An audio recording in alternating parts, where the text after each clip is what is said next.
박철수는 이른 아침부터 휴대전화를 손에 들고 김영수의 집으로 걸어왔다. 충남 공주 외곽의 마을은 아직 밤 기운이 조금 남아 있었고 텃밭 가장자리에는 전날 내린 비가 천천히 마르고 있었다. 김영수는 장화를 신고 마당의 흙을 살피고 있었다. 그때 박철수가 환한 얼굴로 말했다. 영수 형님, 이 복숭아 묘목 좀 보십시오. 신품종이라는데 열매가 아주 크답니다. 사진도 좋고 이름도 멋집니다. 올해는 이걸 한번 심어볼까 합니다. 김영수는 휴대전화 화면을 가만히 들여다보았다. 화면 속 복숭아는 정말 보기 좋았다. 붉은 빛도 곱고 크기도 큼직해 보였다. 옆에는 당도 우수, 대과종, 가정과수 추천이라는 말이 붙어 있었다. 박철수의 눈에는 이미 그 나무가 마당 한쪽에서 크게 자라고 손주들이 복숭아를 따먹는 모습까지 그려진 듯했다. 김영수도 그런 마음을 모르지 않았다. 그도 몇 해 전 멋진 이름의 복숭아 묘목을 산 적이 있었다. 봄에 심고 여름에 물을 주고 겨울에는 바람을 막아주었다. 3년을 기다린 뒤 드디어 열매가 달렸지만 생각보다 작았고 맛도 기대와 달랐다. 그때 아까웠던 것은 묘목값만이 아니었다. 더 아까운 것은 3년 동안 품었던 기다림이었다. 김영수는 조용히 말했다. 철수야, 채소 모종을 잘못 사면 한철 아쉽고 끝나지만 과일나무 묘목을 잘못 고르면 몇 해가 흔들리네. 그러니 사진을 보기 전에 먼저 물어봐야 하네. 이 나무를 실제로 키워서 따먹은 사람이 있는가? 박철수는 그 말에 웃음을 멈추었다. 김영수는 의자에 앉으며 다시 말했다. 묘목은 서둘러 주문하는 물건이 아니라 내 마당에서 몇 해를 함께할 시간을 고르는 일이라고. 박철수는 휴대전화 화면을 다시 들여다보았다. 사진 속 복숭아는 볼수록 탐스러웠다. 설명도 마음을 흔들었다. 신품종, 당도 우수, 큰 열매, 가정 재배 가능. 이런 말을 보면 누구라도 한 번쯤 마음이 움직인다. 김영수는 그 마음을 탓하지 않았다. 좋은 나무를 심고 싶은 마음은 누구에게나 있기 때문이다. 하지만 그는 박철수에게 한 가지를 먼저 알려주었다. 묘목 광고에서 제일 먼저 보이는 것은 대개 가장 좋은 모습이네. 그런데 우리가 봐야 할 것은 가장 좋은 사진이 아니라 보통 사람이 자기 밭에서 키운 결과네. 김영수는 예전에 자신이 적어둔 작은 공책을 꺼냈다. 거기에는 묘목 이름, 산 곳, 심은 날짜, 첫 열매를 본 해가 적혀 있었다. 어떤 나무는 광고보다 평범했지만 의외로 맛이 좋았고 어떤 나무는 사진은 화려했지만 가족들이 다시 찾지 않았다. 그는 그때부터 묘목을 살 때 사진보다 후기를 먼저 보기 시작했다. 품종 이름을 검색할 때도 그냥 이름만 치지 말라고 했다. 품종 이름 뒤에 실제 수확, 재배 후기, 중부지방, 노지 재배 같은 말을 함께 넣어보라고 했다. 꽃 사진만 많고 열매 사진이 없으면 아직 판단을 미루는 것이 좋다. 묘목을 받은 직후의 후기는 참고만 해야 한다. 진짜 중요한 후기는 몇 해 뒤 열매가 달렸을 때의 이야기다. 박철수는 화면을 넘기며 후기를 읽었다. 배송이 빠르다는 말은 많았지만 실제로 키워서 복숭아를 따먹었다는 글은 많지 않았다. 같은 충청도에서 잘 자랐다는 후기도 찾기 어려웠다. 김영수는 부드럽게 말했다. 사진은 눈을 설레게 하지만 열매는 시간이 말해주네. 신품종이라는 말이 나쁜 것은 아니지만 신품종일수록 더 천천히 살펴야 하네. 박철수는 그제야 주문 버튼에서 손을 떼었다. 후기를 살핀 뒤에도 김영수는 아직 묘목을 사라고 하지 않았다. 그는 마당 끝으로 걸어가 오래된 포도나무 옆에 섰다. 그 포도나무는 굵지는 않았지만 해마다 조금씩 열매를 달아주었다. 김영수는 그 나무를 보며 말했다. 묘목은 봄에 사지만 진짜 시험은 겨울에 보는 거네. 박철수는 고개를 갸웃했다. 봄에 심어 여름에 잘 자라면 된다고 생각했기 때문이다. 하지만 과일나무는 여름 한철만 보고 판단할 수 없다. 특히 충청도, 경기도, 강원도 일부처럼 겨울이 차고 밤기온이 깊이 내려가는 지역에서는 월동이 매우 중요하다. 남쪽 지방에서 잘 자란 나무가 중부지방에서도 똑같이 잘 자란다고 생각하면 안 된다. 김영수는 몇 해 전 이웃집 이야기를 들려주었다. 그 집에서는 인기 있는 포도 묘목을 심었다. 봄에는 새순이 힘차게 나왔고 여름에는 잎이 무성했다. 모두가 잘 될 줄 알았다. 그런데 겨울을 지나고 나니 윗가지는 말라버리고 뿌리 가까운 부분만 겨우 살아 있었다. 나무가 나쁜 것이 아니라 그 집의 겨울과 그 품종의 성질이 맞지 않았던 것이다. 복숭아도 품종마다 추위를 견디는 힘이 다르다. 포도도 마찬가지다. 블루베리도 계통에 따라 맞는 지역이 다르고 무화과나 일부 꽃나무도 어린 시기에는 겨울 보호가 필요할 수 있다. 특히 묘목을 심은 첫 해와 둘째 해에는 뿌리가 아직 깊이 자리 잡지 않았기 때문에 더 조심해야 한다. 김영수는 박철수에게 말했다. 묘목을 사기 전에 품종 이름과 함께 우리 지역 이름을 넣어 찾아보게. 그리고 월동 가능, 노지 재배라는 말도 함께 보게. 봄의 사진보다 겨울을 지난 사람의 이야기가 더 중요하네. 박철수는 그 말을 듣고 자기 밭의 겨울바람을 떠올렸다. 이제 그는 열매 사진보다 자기 마당의 계절을 먼저 생각하게 되었다. 김영수는 다시 마루에 앉아 박철수에게 차분히 말했다. 이제 두 번째로 생각할 것은 이 나무가 좋은 나무인가가 아니네. 내가 감당할 수 있는 나무인가를 봐야 하네. 박철수는 조금 멋쩍게 웃었다. 그는 나무는 한번 심어두면 알아서 크고 몇 해 지나면 열매를 주는 줄 알았다. 김영수도 처음에는 그랬다. 하지만 과일나무는 저마다 성격이 다르다. 어떤 나무는 크게 손대지 않아도 천천히 자라주지만 어떤 나무는 가지를 정리해주고 열매를 젖자주고 비가 온 뒤 상태를 살펴야 한다.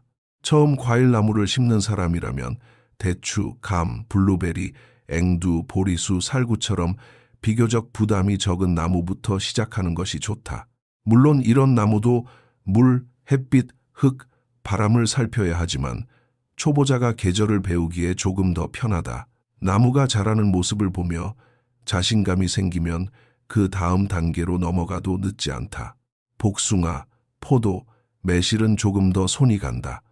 복숭아는 열매가 좋지만 관찰이 필요하고 포도는 가지 관리와 햇빛 조절을 배워야 한다.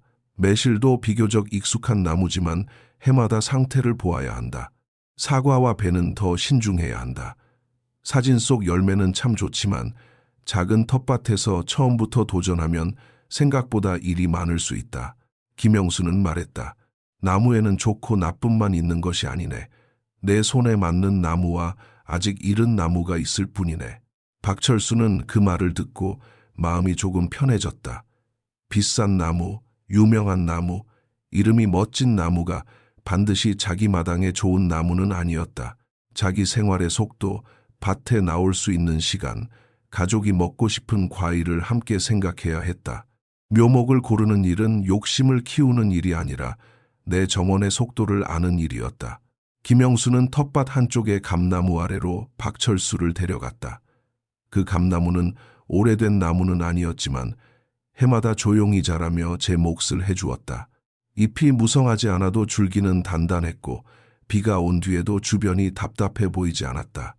김영수는 그 나무를 바라보며 말했다. 이런 나무는 사람을 크게 피곤하게 하지 않네.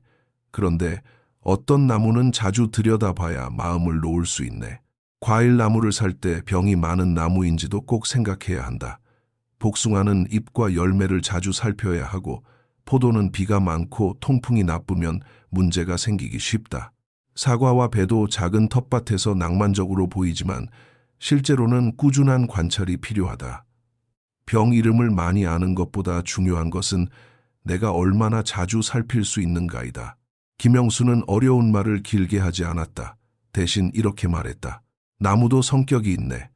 조용히 자라는 나무가 있고 사람이 곁에 자주 있어야 편안한 나무가 있네. 박철수는 그 말을 듣고 자기 생활을 생각했다. 매일 밭에 나오는 날도 있지만 손주를 보러 가거나 병원에 동행하거나 마을 일이 생기면 며칠씩 밭을 비울 때도 있었다. 그런 생활에서 손이 많이 가는 나무를 여러 그루 심으면 나무도 힘들고 사람도 지칠 수 있다. 김영수는 무농약으로 키우고 싶은 마음은 귀하다고 했다. 하지만 처음부터 병이 많은 나무를 심어놓고 아무 준비 없이 버티라고 하면 나무에게도 무리가 된다. 바람이 잘 통하는 자리인지 비가 온 뒤 잎이 오래 젖어 있지는 않은지, 나무 사이가 너무 좁지 않은지 먼저 보아야 한다. 내 상황에 맞는 나무가 최고의 나무다. 김영수는 그렇게 정리했다. 박철수는 이제 묘목을 고르는 일이 단순한 쇼핑이 아니라 자기 정원과 자기 시간을 함께 살피는 일이라는 것을 알게 되었다. 박철수는 이제 묘목을 사기 전에 살펴볼 것이 많다는 것을 알았다. 하지만 김영수는 아직 이야기가 끝나지 않았다고 했다. 사기 전에 조심하는 것도 중요하지만 묘목이 집에 도착한 뒤가 더 중요할 때도 있네. 요즘은 인터넷으로 묘목을 사는 사람이 많다.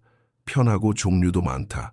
하지만 택배로 받은 묘목은 도착하자마자 바로바로 열어보는 것이 좋다. 박스를 며칠 그대로 두면 뿌리가 마르거나 상태를 놓칠 수 있다. 김영수는 먼저 박스 겉모습을 사진으로 남기라고 했다. 그 다음 개봉 직후 전체 모습, 품종 이름이 적힌 표찰, 뿌리 상태, 줄기 상태를 차례로 찍어둔다. 뿌리가 지나치게 말라 있거나 검게 상한 곳이 많으면 바로 확인해야 한다. 줄기는 손톱으로 아주 살짝 긁어 속에 푸른 기운이 있는지 본다. 살아있는 나무는 겉이 조금 말라 보여도 안쪽에 생기가 남아있다. 물론 무리하게 많이 긁을 필요는 없다. 살짝 확인하는 정도면 충분하다. 김영수는 예전에는 이런 일을 귀찮게 여겼다. 그냥 심으면 되겠지 하고 넘겼다. 그런데 몇 해 뒤 열매가 기대와 다르거나 처음부터 약했던 나무가 제대로 자라지 않을 때 남는 기록이 없었다. 어디서 샀는지, 언제 심었는지, 처음 뿌리 상태가 어땠는지도 흐릿해졌다. 그래서 그는 이제 묘목 공책을 만든다. 산 날짜, 산 곳, 품종 이름, 심은 자리, 첫 꽃이 핀 해, 첫 열매가 달린 해를 적는다. 사진도 함께 남긴다. 사진은 싸우기 위해서만 찍는 것이 아니네. 내 나무가 어느 해에 어떻게 자랐는지 기억하기 위해 찍는 것이네. 박철수는 그 말이 마음에 들었다. 기록은 의심의 도구가 아니라 정원을 오래 아끼는 방법이었다. 해가 조금 높아지자 이정숙이 따뜻한 차를 내왔다. 박철수는 처음보다 훨씬 조용해져 있었다. 휴대전화 속 복숭아 묘목은 여전히 좋아 보였지만 이제는 바로 주문하고 싶은 마음이 조금 가라앉아 있었다. 김영수는 차를 한 모금 마시고 마지막 이야기를 꺼냈다. 묘목은 싸게 사는 것보다 정확히 사는 것이 더 중요하네. 믿을 만한 곳은 말이 화려한 곳만이 아니다. 품종 이름을 분명히 알려주고 어느 지역에 맞는지, 언제쯤 익는지, 어떤 관리가 필요한지 차분히 설명해 주는 곳이 좋다. 지역 묘목 농가처럼 직접 키워본 사람이 알려주는 말도 도움이 된다. 인터넷으로 살 때는 후기 숫자만 보지 말고 실제 수확 사진이 있는지, 같은 지역에서 키운 사람이 있는지 살피는 것이 좋다. 그리고 마지막 기준은 맛이다. 열매가 크고 색이 좋아도 가족이 즐겨 먹지 않으면 오래 남기 어렵다. 사진은 눈을 설레게 하지만 마지막에 남는 것은 입안의 맛이다.